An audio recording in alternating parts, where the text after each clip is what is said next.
ছাপ্পা রিগিং ছাড়া, মারামারি বোমা বারুদ ছাড়া মাননীয়ার পক্ষে ভোট জেতা অসম্ভব, সেটা মাননীয়া বুঝে গেছেন। যুব সমাজকে উজ্জীবিত করার জন্য মুখ্যমন্ত্রী কিন্তু সবাই গেছেন, একেবারে অভিষেক ব্যানার্জিও গেছেন, কিন্তু বাংলার যুব সমাজ কি বলছে? বাংলার যুব সমাজের কাজ নেই, চাকরি নেই, এই এই এই এই বিষয়গুলো এড়িয়ে গেলেন মুখ্যমন্ত্রী। মুখ্যমন্ত্রী বললেন ভাঙো ভাঙো ভাঙো, জোট বাঁধো, লড়ো। ভাঙার কথা বললেন, ভাঙার কথা বললেন, অন্য সরকারের বিরোধী দলগুলোকে ভাঙার কথা বললেন। বিরোধী রাজনৈতিক যে জোটগুলো আছে সেগুলো যাতে ভাঙা হয়, এবং মাননীয়ার সরকারের যারা টিএমসিপি যারা নেতা নেত্রী তাদেরকে জোট বাঁধার কথা বললেন, যাতে করে আবার নতুন করে পুনরায় 26-এ তৃণমূল কংগ্রেসকে জয়ী করা যায়, বিজয়ী করা যায়।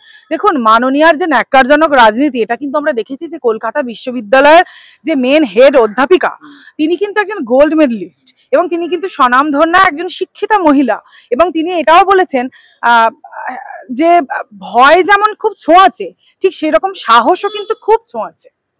তো ইন দ্য সেম ওয়ে, যদি উনি বলে থাকেন যে আজকে যাই হয়ে থাকুক না কেন, মানে রাজনীতির জায়গায় ছাত্র নেতা নেত্রীরা যেটাই করে থাকুন, পরীক্ষা কিন্তু হবে, examination will be schedule on its মানে stipulated time, and that won't be deferred at all at any cost। তো তিনি যে শিক্ষা ক্ষেত্রের যে গুণমানটা, এই যে শিক্ষা ব্যবস্থার যা অবস্থা আজকে আমাদের রাজ্যে দাঁড়িয়ে, সেটাকে প্রোটেক্ট করার চেষ্টা করছেন একজন অধ্যাপিকা হিসেবে। সেক্ষেত্রে আমরা টিএমসিপি নেতাদেরকে দেখতে পাচ্ছি তাকে মানে কলুষিত করছেন, একজন তাদেরই মানে একজন টিএমসিপি নেতা কিভাবে তার অধ্যাপিকাকে এই ধরনের বর্বরোচিত আক্রমণ এবং যে কটু ভাষায় উনি কথাটা বলছেন, এটা কিন্তু কোনো শিক্ষকের প্রতি একজন ছাত্রসুলভ ভাষা হতে পারে না।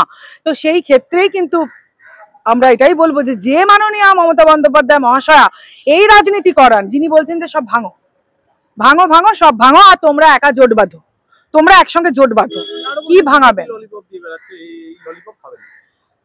তাহলে যদি যেটা মাননীয়ার বক্তব্য, দেখুন মাননীয়া সর্বক্ষেত্রে এটাই তো মাননীয়ার কাজ।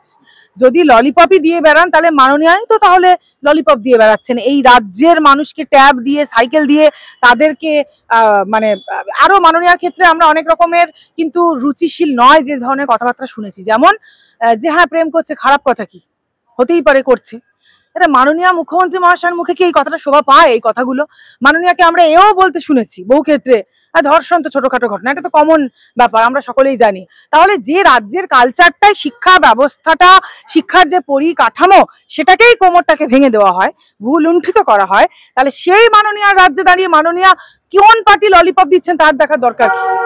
তিনি মুখ্যমন্ত্রী মানে তো ভারতীয় জনতা পার্টির কর্মীদেরও মুখ্যমন্ত্রী, তৃণমূলের ছাত্র পরিষদেরও মুখ্যমন্ত্রী, তৃণমূলেরও মুখ্যমন্ত্রী, দল মত নির্বিশেষে সকলেরই মুখ্যমন্ত্রী। তাহলে কোন পার্টিকুলার একটা বিরোধী দলকে কেন্দ্র করে কে ললিপপ দিচ্ছে, এই কথাটা বলার তো খুবই অসংযমিত বটেই, এবং ইররেলিভেন্ট, আই মাস্ট সে, ভেরি ইররেলিভেন্ট।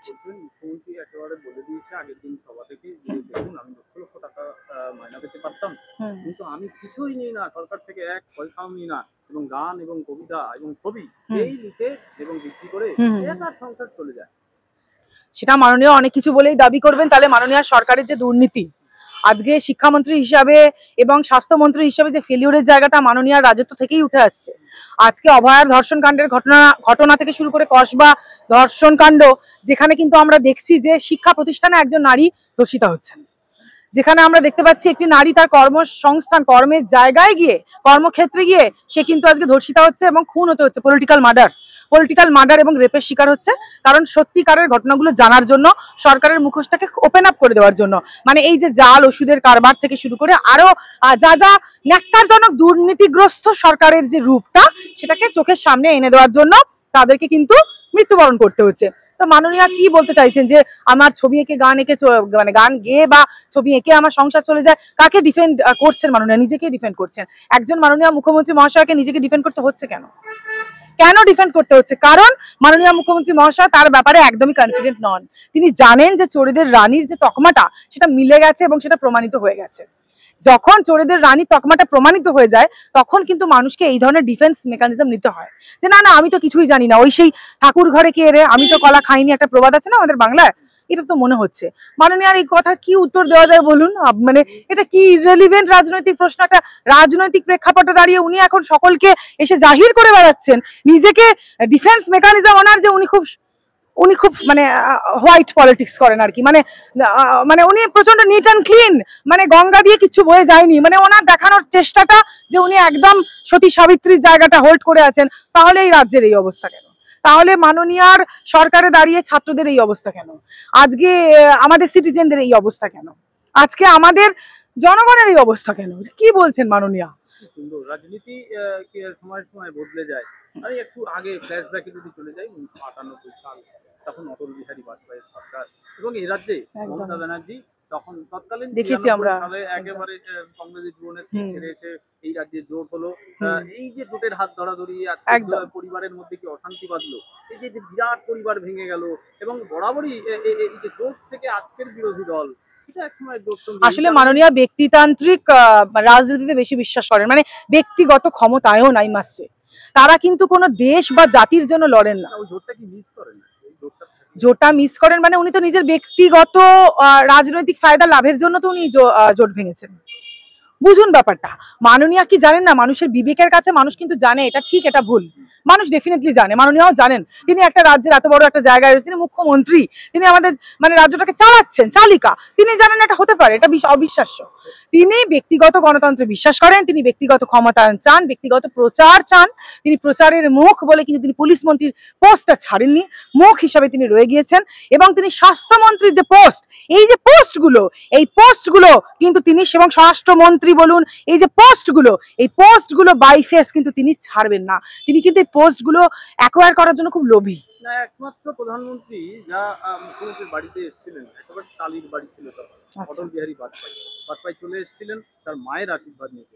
সেই আশীর্বাদ থেকে অনেকটা দূরে সরে গেলেন আজকে বিজেপি এবং তৃণমূল আলাদা হল।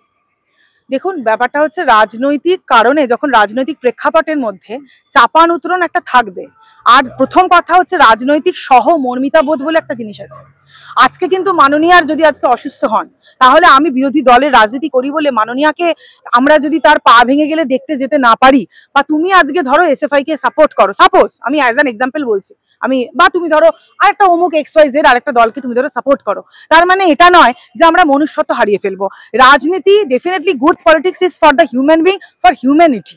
হিউম্যানিটি যে জায়গায় থাকে না, হিউম্যানিটি সরিয়ে দেওয়ার তো কোনো জায়গা নেই। কেউ কারোর কোনো রাজনৈতিক নেতা আর এক দলের রাজনৈতিক ভাবে তার সঙ্গে ধরুন একত্রিত হয়েছেন কোনো জায়গায়, পারিবারিক অনুষ্ঠান হোক বা কোনো ক্ষয়ক্ষতির জায়গা হোক বা আশীর্বাদ নেওয়ার কারণ হয়ে থাকতে পারে, সেটার সঙ্গে কিন্তু আজকের রাজনৈতিক প্রেক্ষাপটকে গুলিয়ে ফেললে চলবে না। কারণ আজকের মাননীয় মমতা বন্দ্যোপাধ্যায় মহাশয়া কিন্তু মানুষের কথা ভাবেন না।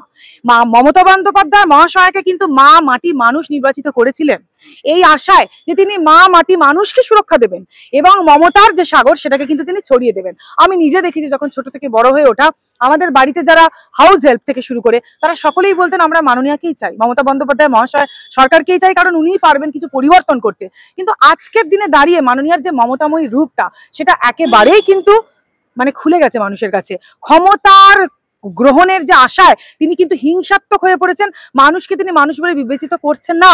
আজকে অভয়ার যে রেপ অ্যান্ড মার্ডার, আজকে তার বডিটাকে পোস্টমর্টেম করানোর জন্য কতটা তাড়াহুড়ো, আজকে SSC থেকে শুরু করে প্রতিটা শিক্ষার জায়গায় যে দুর্নীতি, চাকরির জায়গায় যে দুর্নীতি, সেই ক্ষেত্রে মাননীয় সরকার কমপ্লিটলি ফেলিওর। আজকে স্বাস্থ্যের জায়গাটাও মাননীয় দেখতে পাচ্ছেন না। তালে তালে মানে এত এত মাইনরিটি মুখ তারা কিন্তু মৃত্যুবরণ করছেন, সেগুলো কিন্তু কোনো হাইলাইট মিডিয়া ABP থেকে শুরু করে কেউ কিন্তু খবর করছে না, এগুলোকে চাপা হচ্ছে। সেটাই ফান্ডিং হচ্ছে, চাপা হচ্ছে, কারণ মিডিয়া তো আলটিমেটলি ফান্ডিং করিয়ে যে খবরটাকে সামনে আনতে বলা হয় সেই খবরটা কে আনে? যেটা সত্যি খবর তো মিডিয়া আনে না। এখনকার দিনের যেটা এক সময় ছিল গণতন্ত্রের চতুর্থ স্তম্ভ, সেই হিসেবে মিডিয়া এখন কতটা কাজ করছে। তাহলে মাননীয়াকে আজকে আমরা যে চোখে দেখছি, আপনি যদি সেই মমতা বন্দ্যোপাধ্যায় মাননীয়া যাকে মানুষ জিতিয়ে এনেছিল, তার মধ্যে সেই জায়গা বা গুণাবলী, সেই গুণাবলীটা সমস্তটাই নষ্ট হয়ে গিয়েছে।